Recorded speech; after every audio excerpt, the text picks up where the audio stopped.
Yes, and we'll go back here. Thanks, Jim. A quick comment, a couple quick questions.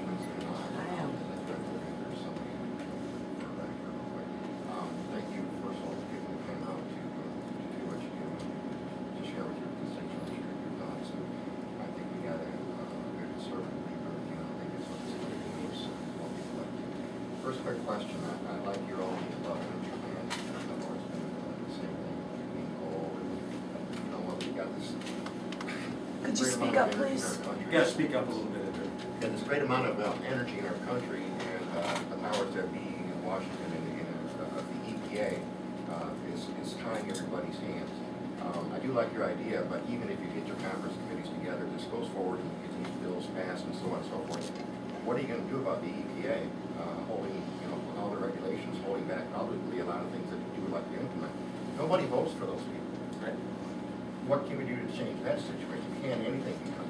And the second quick question is, I haven't heard you mention anything about when is Washington going to get the cojones to finally secure the borders in this country? Yes. Stop the debate.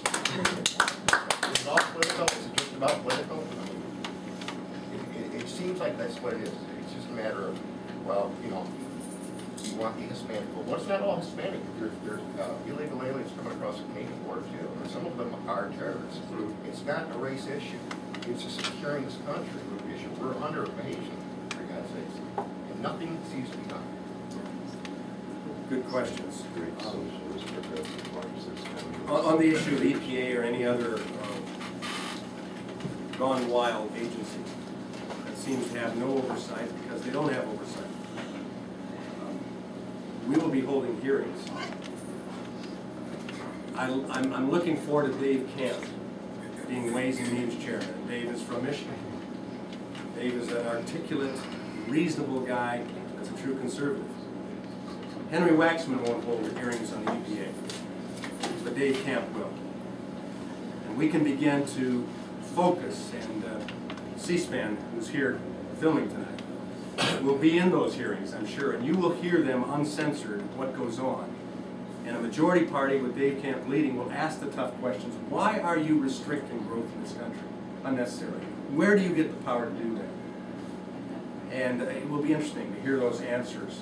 And then I think the American people will have a chance to hear those same answers. And if they stay ignited like you are now, and it causes great discomfort and a bit of concern to politicians when the people are restless, but that will keep them doing, at least moving toward that, what needs to be done. And like I said, it takes